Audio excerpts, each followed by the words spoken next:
多謝大家使用 BOSS 嘅電器，嚟緊同大家介紹返呢部雙門雪櫃嘅使用方法同保養說明。呢部雪櫃嘅總淨容量有275升，每日嘅冷凍能力高達11公斤，採用變頻壓縮機，設有層層出風流通系統及 Super 極速冷藏及冷凍功能，而特別配備嘅鉑金淨味除菌濾網，更可以去除超過99.99%嘅細菌。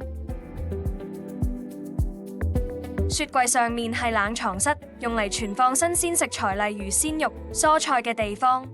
打開冷藏室之後，最上方嘅係控制面板，冷藏室背板後面就係內置嘅鉑金淨味除菌濾網。呢個濾網有效去除超過99.99%嘅細菌，而且係永久使用，唔需要更換架。雪櫃下面係冷凍室，用嚟存放急凍食物，例如雪糕、急凍肉類及冰粒嘅地方。控制面板主要分為兩個部分，冷藏室功能選擇鍵位於左手邊，而冷凍室功能選擇鍵位於右手邊。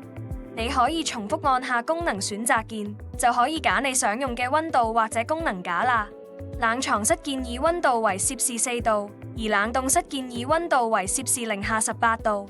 當你需要更快整凍啲食物嘅時候，可以開啟 Super 極速冷藏及 Super 極速冷凍功能，咁雪櫃就會用最快嘅速度製冷架啦。位於冷藏室最下方嘅係蔬果保鮮格，最適合存放水分較高嘅食材。佢嘅高保濕能力可以延長蔬菜同水果嘅保鮮期㗎。關於注意同保養事項方面，請定期檢查有冇過期嘅食物，建議等雪櫃完全冷卻後先放食物入去啊。記得等到啲食物凍晒之後先放入雪櫃，避免雪櫃溫度上升影響埋其他食材。